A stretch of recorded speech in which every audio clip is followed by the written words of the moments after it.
A paz do Senhor, meus irmãos, minhas irmãs, sejam muito bem-vindos ao nosso canal É Tempo de Ensinar EBD, um canal exclusivo para os amantes da escola bíblica dominical. E hoje nós iremos falar sobre um tema muito importante. O tema que nós iremos estudar e abordar é eugenia. O que foi o movimento eugenista no Brasil? É isso mesmo que você está ouvindo. Eugenia no Brasil. O que foi o movimento de eugenia no Brasil? Tão absurdo que é difícil de acreditar. Ou seja, o fato de haver um movimento em torno da eugenia no Brasil causa-nos espanto, e é isso que nós vamos falar um pouco mais aqui nessa nossa reflexão, ok? Então isso vai te ajudar muito a entender esse termo, entender esse significado, entender esse contexto histórico, para que você entenda melhor e compreenda o quão foi terrível a aplicação da eugenia no Brasil, ok? Então vamos lá. A eugenia, no grego, significa bem-nascido, ou seja, bom em sua origem. Com isso, nós entendemos e classificamos a eugenia como uma higiene social. Com isso, a eugenia vai surgir para validar o quê? A segregação hierárquica, ok? Então até aqui nós entendemos o conceito de eugenia. E qual era a sua finalidade, a sua função? Então, entendendo isso, nós vamos ver que a ideia foi disseminada por Francis Galton. Na verdade, ele era o inglês Francis Galton. E ele criou esse termo em 1883. Com isso, ele acreditava que o conceito de seleção natural de Charles Darwin, que no caso era o seu primo, poderia ser aplicado aos seres humanos. Então olha para você ver, ele pega o conceito de Charles Darwin, que era o seu primo, e o estudo, a teoria da seleção natural, ele buscou entender que isso poderia ter uma correlação com os seres humanos. E daí ele começa os seus estudos e os seus trabalhos em cima desse projeto. E assim, o seu projeto pretendia comprovar que a capacidade intelectual do ser humano era hereditária. Então nós temos aí o início dessa ideia eugenista que até então estava restrita ao país da Inglaterra. Com isso, você vai ver que assim ele poderia justificar a exclusão dos negros, dos imigrantes asiáticos e deficientes de todos os tipos. Então você já começa a entender qual era o objetivo, qual era a ideia que estava por trás desse trabalho científico de Francis Galton, e em tentar associar a teoria da seleção natural com as ideias de eugenia. A concepção desse estudo era demonstrar que, além da cor dos olhos, da feição, altura e demais aspectos fisiológicos, também traços comportamentais, habilidades intelectuais, poéticas, artísticas, seriam transmitidas dos pais para os filhos. Com isso, você tem o projeto de eugenia sendo apresentado ao mundo pela Grã-Bretanha e colocado em prática pela primeira vez nos Estados Unidos. Então aqui, nessa primeira parte desse estudo nosso, você já começa a compreender qual era o objetivo desses estudos de Francis Galton? Para tentar associar a capacidade humana à sua hereditária, ou seja, que ela venha de algo hereditário. Então vamos lá. Entendendo tudo isso, e entendendo que isso foi exportado, a ideia, para os Estados Unidos, o movimento eugenista ou de eugenia no Brasil.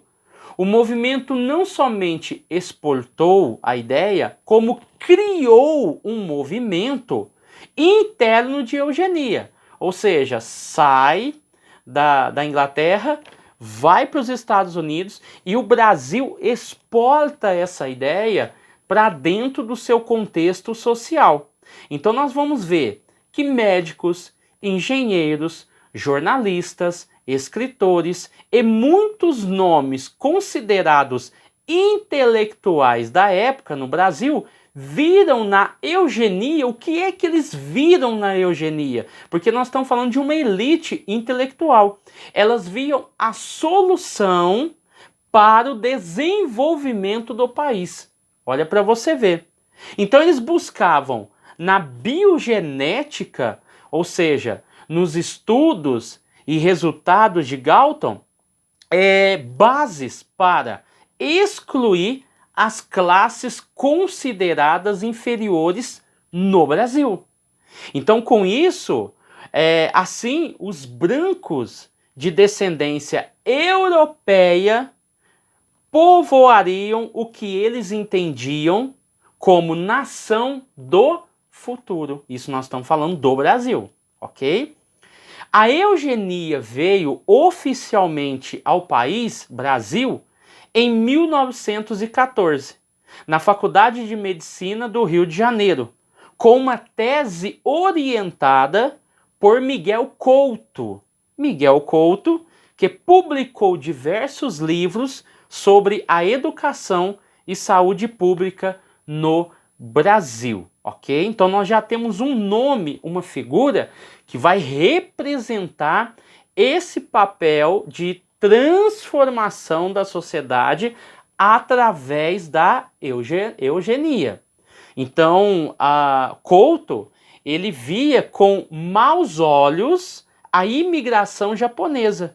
E em 1934 foi responsável por implementar o quê? Um artigo na Constituição da época que controlava a entrada de imigrantes no Brasil.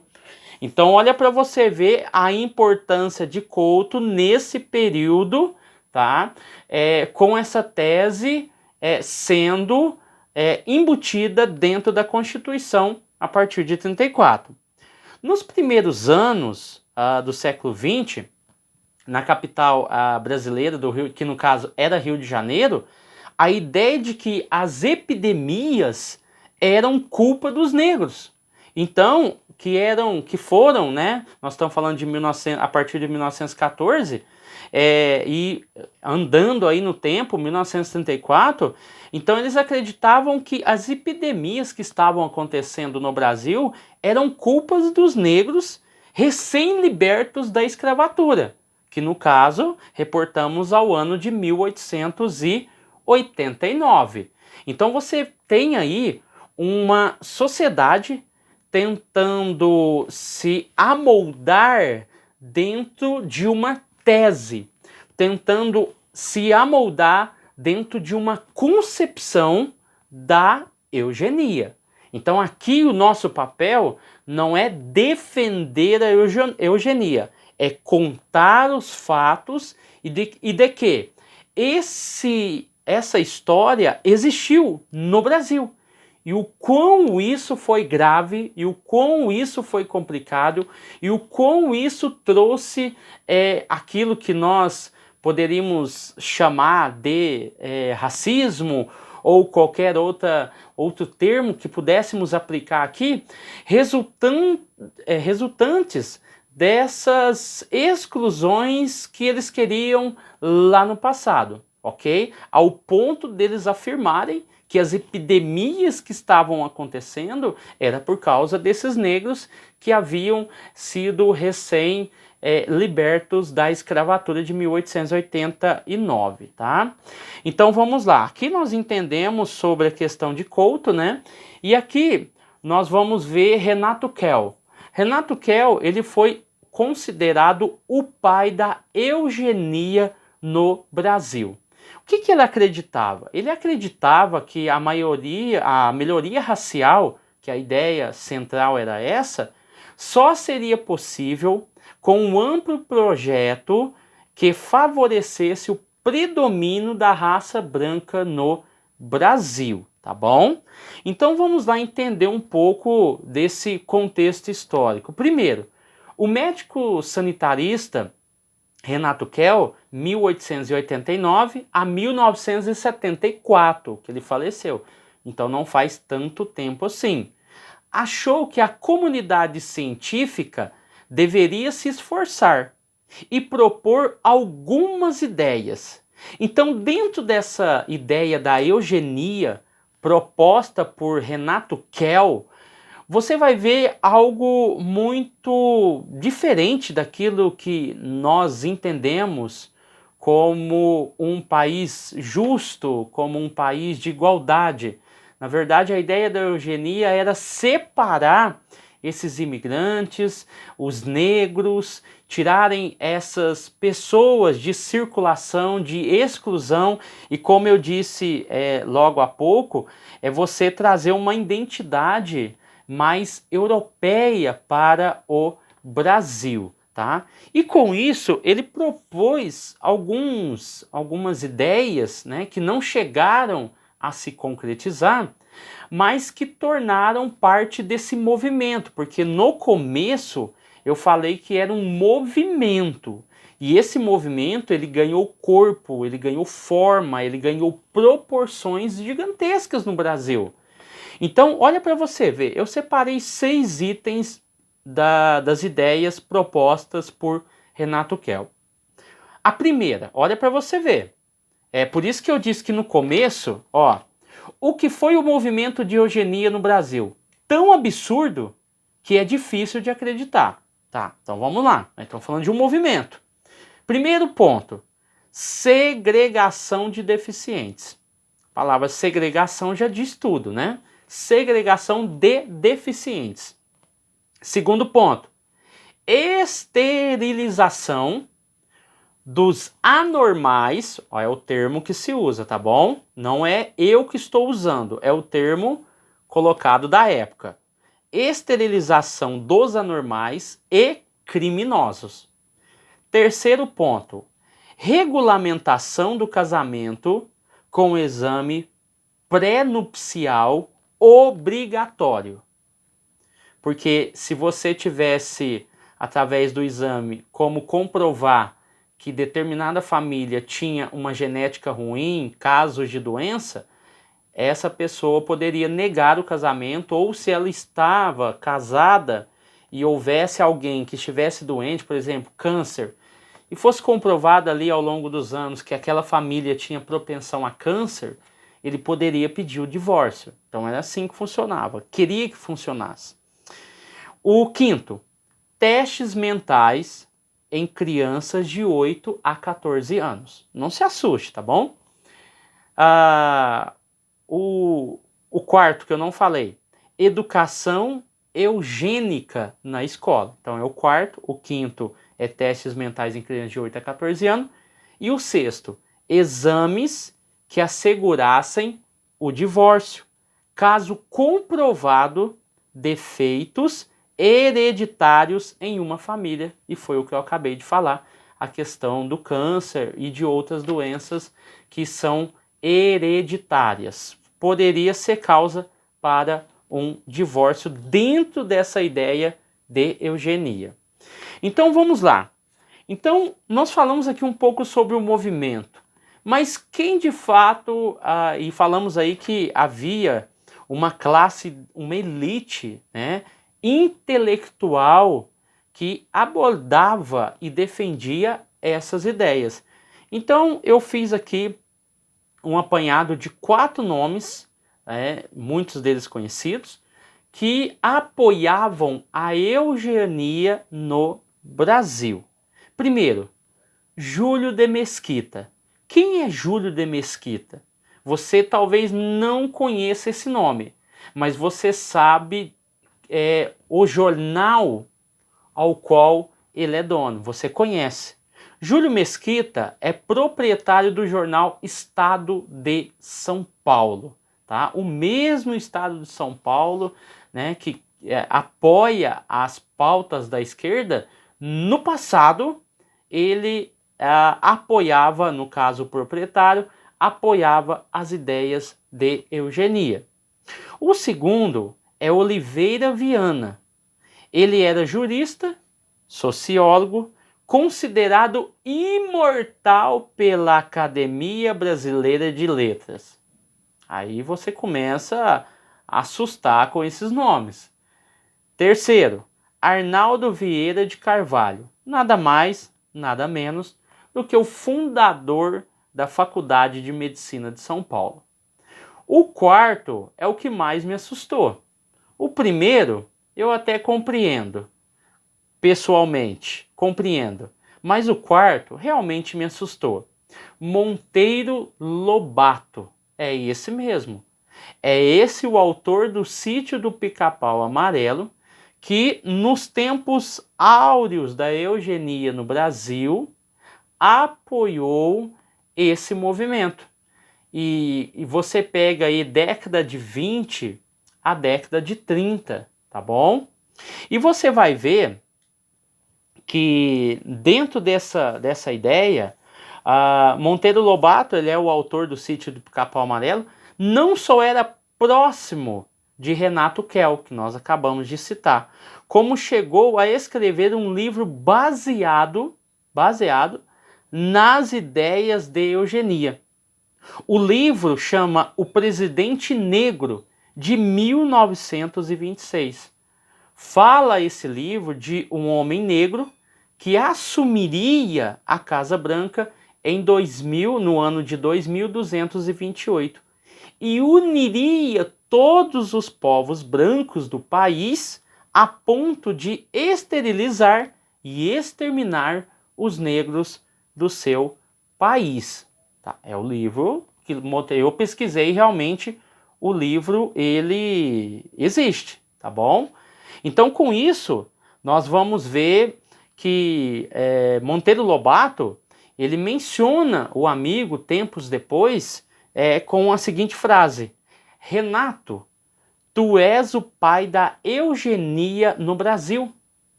E a ti devia eu dedicar meus choques de gritos de guerra pró-eugenia. Monteiro Lobato dizendo: vejo que errei, não te pondo lá no frontíspice, mas perdoai a este estropiado amigo. Ele o considera o amigo. Precisamos lançar, vulgarizar estas ideias. A humanidade precisa de uma só coisa, aí 2 pontos, né? Poda. É como a vinha, né? Então, quando você olha para isso, você se assusta. Por quê? Porque quando você olha para a questão de Renato Kell, que no caso era o amigo de Monteiro Lobato, você olha para a figura de Renato Kell, você vai ver que ele conseguiu realmente trazer diversas autoridades médicas, né, para suas ideias de eugenia no Brasil. Olha para você ver, Gonçalves Viana, que era na época da Liga da Higiene Mental do Rio Grande do Sul, Roquete Pinto, que no caso liderou o Congresso de Eugenia em 1929 no Rio de Janeiro. Houve um congresso de eugenia no Rio de Janeiro em 1929, liderado por Roquete Pinto. Então olha para você ver que absurdo isso. E nesse congresso classificaram os deficientes, que no caso eram cegos, surdos mudos, como o termo da época, tá bom? Termo da época, não é eu que estou dizendo. O termo da época, tarados. Por que tarados? Não é essa ideia que nós temos de tarado. Significa um mal a ser combatido. Olha para você ver que absurdo. O que eu estou falando para você, olha que absurdo. O que estava acontecendo nessa época? Aí, na mesma época, houve um congresso para premiar 3 crianças que mais se aproximavam do tipo eugênico ideal. Tipo eugênico ideal. E essas 3 garotas, obviamente, eram brancas, tá bom? Classificadas como boas procriadoras. Porque a ideia era excluir aqueles que entendiam ser não ser um tipo eugênico ideal, excluir esses povos e criar a partir de pessoas saudáveis, né, segundo a concepção eugênica, para que essa sociedade evoluísse, porque a ideia era que os valores, as habilidades artísticas, físicas, intelectuais eram transmitidas. Então, para eugenia, quando você tem uma genética ruim com uma genética boa, segundo o conceito de eugenia, você não consegue formar um cidadão perfeito, como eles queriam.